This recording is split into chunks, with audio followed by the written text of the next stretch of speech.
tinamaan ng tubo. Narito. Pasintabi lang, bayolente po ang kwento natin ngayong araw. Dahil may pinalo ng tubo sa muka at sa tuhod. Aray! Aray. Ang gumawa niyan, isang barangay XO. Oh! Patay na! Sa tindero sa kanilang lugar. Ito raw kasing tindero, hindi marunong sumunod kung saan lang dapat ipwesto ang kanyang paninda. Ngayon sa init naman ng ulo ng barangay, ayan na, may tinamaan ng tubo. Si Bato po kasi, ilang beses na rin po kasi namin talagang sinisita yun na talagang parang lagi kala mo lalaban ho na talagang kala mo may bago. Kaya hindi ko rin masisisi po yung ex namin na nagkaganon. Maaaring mag-self-defense po sa sarili po niya. Hindi porke tekso ka ng barangay, pwede ka nang manakit. Dapat, inalam mo muna, pinaliwanagan mo muna si Bato, hindi na ano sa init ng ulo. Sa trabaho niya kasi sa pagiging ex, hindi maiiwasan magkaroon ng ganyan, lalo na balagbag sumagot yung nakumpronta niya. Kung may mali o may pagkakamali, huwag niya ilagay sa kamay niya yung batas. Gawin niya, dalhin niya sa barangay, doon niya surrender.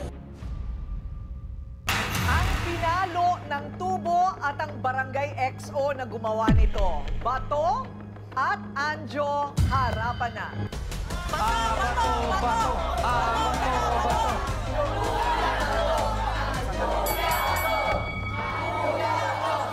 Ano ba yung tinitinda mo? Actually po, nanay ko po yung nagtitinda ng basahan. Ako po, nangangalakal po sa madaling araw. Balik, tinutulungan ko po pagdating ng umaga po. Tinutulungan ko yung nanay ko. Tulad lang, pagka umulan, sinisinap ko po yung basahan at tinda ng nanay ko. Di ko naman po alam na nakasagutan nila yung tatay ko dahil may sakit po sa pag-iisip. Sinagot-sigat sila nung gabi na yun. Tapos kinaumagaan, sabi niya, ayaw mo talaga umalis dyan ah. Ang nakasagutan niya yung tatay mo. Opo. Pero yung tatay mo may konting diferensya sa Opo. pag-iisip. Okay? So nagalit siya sa tatay mo. Kinaumagahan, ikaw ang naabutan. Opo, sabi niya, ayaw mo talaga umalis dyan ah. Eh, naglilinis po ako ng kalakal. Gigibayin ko yung karton na yan. Di ginawa ko po, iniwan ko na po yung isang karton na lagayan ng mga damit po ng nanay ko, tsaka yung mga paninda niya. Yung kalakal ko po, tinutulak ko na po. Pagbalik niya po, sabi ko, bahala na, ang gigibayin na yan. Tulak ko na muna to. Sabi niya, bubunot ka. Pinalo niya na po ako dito. Tapos yung sunod na pagpalo niya sa akin dito, hindi na po palo, bayo na po na ano. Saan? Yung pang-stand po ng tent, Kaya nga, saan ka tinamaan? unang bayo niya, nasa lag ko po. Tapos yung pangalawa, dito na po. Tapos sabi niya po sa nanay ko, so patayin ko yung anak mo, magpa-medical kayo, sige, magreklamo kayo. Papatayin ko kayong dalawa, sabi niya gano'n sa nanay ko. Meron tayong litrato nung nabugbog si Bato. Ayan, panoorin natin at pakita natin yung litrato nung nabugbog si Bato.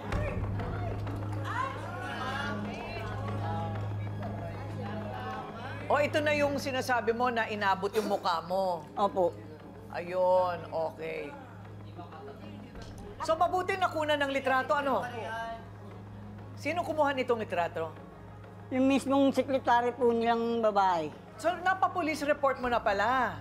Opo. Frustrated homicide. November 26 lang ito. 2025. Oo.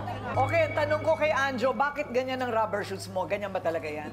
Yan po Masikip gusto po, ngayon. ma'am. Ha? Masikip po. Masikip. Okay. Masikip. Tinanggal ko po yun. Kaya binuksan mo. Masakit na gano'n. po yung paa ko. Sagad na yung paa mo. Okay. Bibigyan mo daw siya ng rubber shoes. Okay. Ano size mo? Meron ako, may binenta po kasi ako sa Shopee. So, may mga pamasko ako na tinabi. Ganon. Sagot Why ko na. not? Diba? Kita mo, nambugbog ka na, nireregaluhan ka pa namin. Ano ba nangyari? Nag-iikot po kasi ako araw-araw, ma'am, yung pong ano ko eh. Oh. Araw-araw na gawain. Eh, sila po, lagi ko pong pinapalis umaga, gabi. Ganun po Okay. lagi ang eksena namin, ma'am. Pabalik-balik po sila. O, so, teka muna, Bato, wala na ba kayong ibang mapwestuhan? Hindi po ako, umiikot-ikot po ako, pero doon lang po ako naglilinis ng kailangan, nagpipili po. Pero pagkatapos ko po magpili, nililinis ko po yung pinagpilian ko. Tapos, Bawal ba yon? Opo, ma'am. Bawal din yon. Bawal din yung titigil ka doon.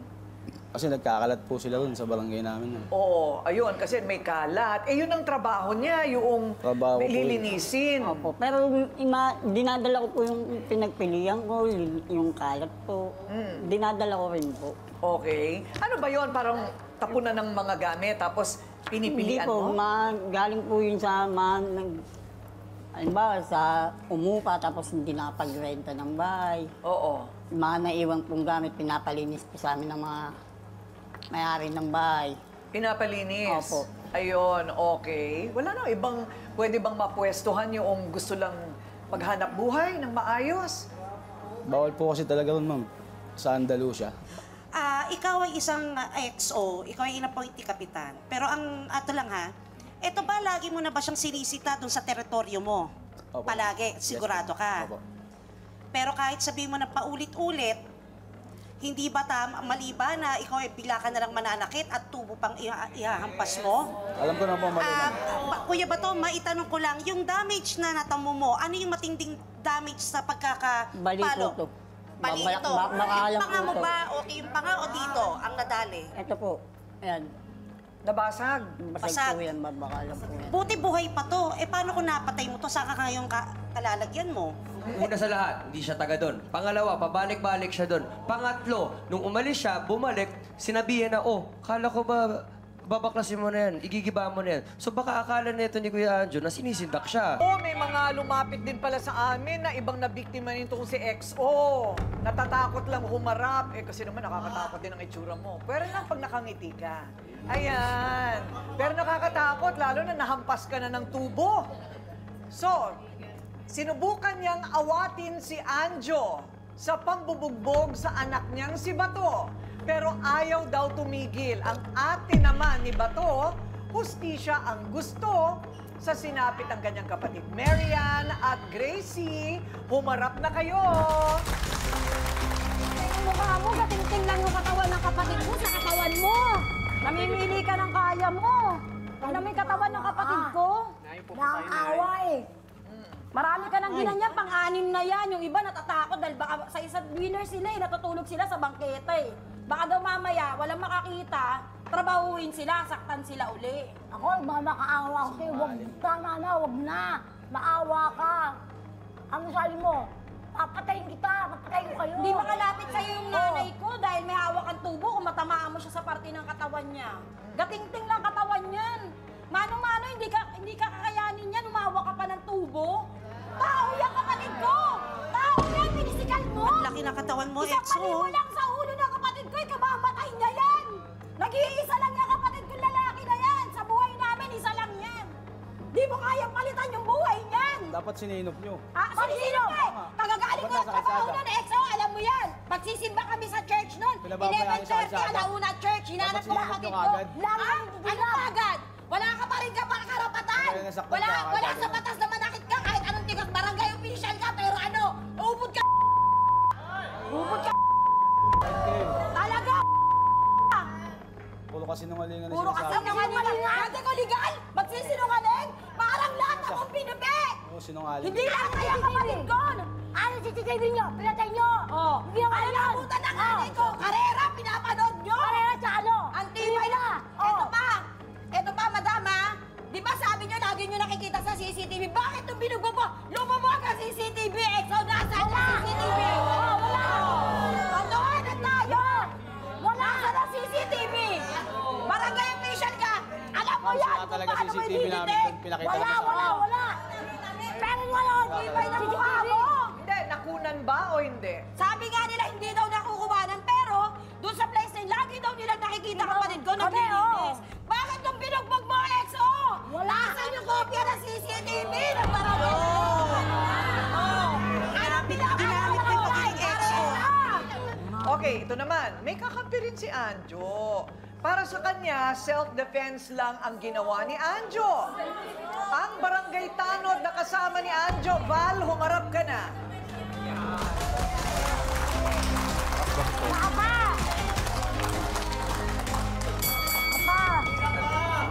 Val, Kuya Val, gaano mo nakatagal na kakilala itong si 3 Kuya years Anjo? na po. 3 years. 3 years. Kinakampihan mo dahil sinasabi mo na self-defense ang nangyari. Opo. Paano mo nakita ang self-defense? Nakita mo ba na sa actual ka bang pangyayari Opo. para makita mo depensa lang ito dito kay Bato? Na dumudukot po siya sa tagiliran. Dudukutin eh, dudukutin Ang tanong ko sa'yo, may dinudukot? May nadukot ba? Wala. Wala naman, kaya lang po siyempre, dumudukot po siya. Siyempre, ano lang yun. Kuya, marami Yan, namamatay yun sa maling akala. Akala nga niya kung sato, aso, tao pala eh. Oh. Eh, yun Diba, ang- aray ko, kung kaya napatayan, aray ko. Nag-self-defense lang siya. Pero tama rin ba? Defense! Pinangunahan nyo na, reserve defense doon. Ang hindi defense, tsaka katingting katawan niya, kuya, oh. Katingting. Sa mga naman, hindi papalagyan, may TV pa yan eh. Sa sobrang Nagkabutan pa yan. Sa sobrang kasi kulit ng nanay tatay. Ay, walang anak! Pag ba't ikaw wala kang anak, pag makulit anak mo, bugbugin mo?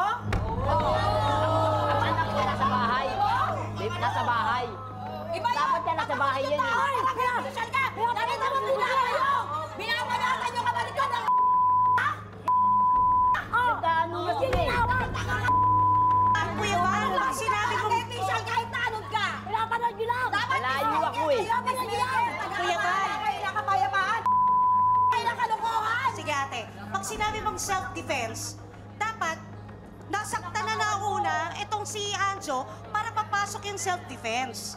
Hindi pa pwede na ginagaling lang, nakahawak ka na, agad hahatawin mo na. Teka muna, tubo o yantok ang dala niya? Yung yantok lang po. Tubo yan. Panigan! Doon nga eh! Sinabi na nga sa barangay nyo, tubo eh! Ang dala mo manipis lang eh. Pag nakita ka sa barangay nyo, hapon hindi ang dalaw yung tubo Sa eh. barangay nyo na nga sabi, ito lang tubo na meron kayo eh. Yung batas, kasi meron namang boss si Barangay XO, yung barangay chairman nila. Ano ba talagang patakaran kapag matigas ang ulo ng mga sidewalk vendor o ng mga walang tinitirhan na doon sa tabing kalye? Nasa linya po ngayon, Chairman Robert de la Cruz ng Barangay 341 Santa Cruz, Manila. Magandang umaga po, Chairman. Hello, magandang umaga po. Ina. Yes, sir. Pagka ganyan po ba, halimbawa, pabalik-balik po yung mga hindi dapat pumupwesto sa tabing kalye, pero wala namang ginagawang masama kung hindi pumupwesto lang talaga po doon para maglinis, etc. Ano po ang patakaran kapag paulit-ulit? Nire-report namin sa pulis, pinalis naman po sila ng mga pulis, tapos po, mamaya-maya po makikita naman natin, kinabukasan, nandiyan na naman po sila. Hindi mabalik-balik din po.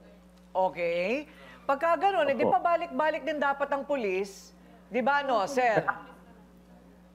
Kaya po ma'am, kami na lang po, hindi naman po kami kasawang sila, bawalan o pansin sa barangay, gano'n lang po ang ginagawa namin. Pero nakarating na po sa inyo, ito pong nangyari na pambubugbog ni XO Anjo.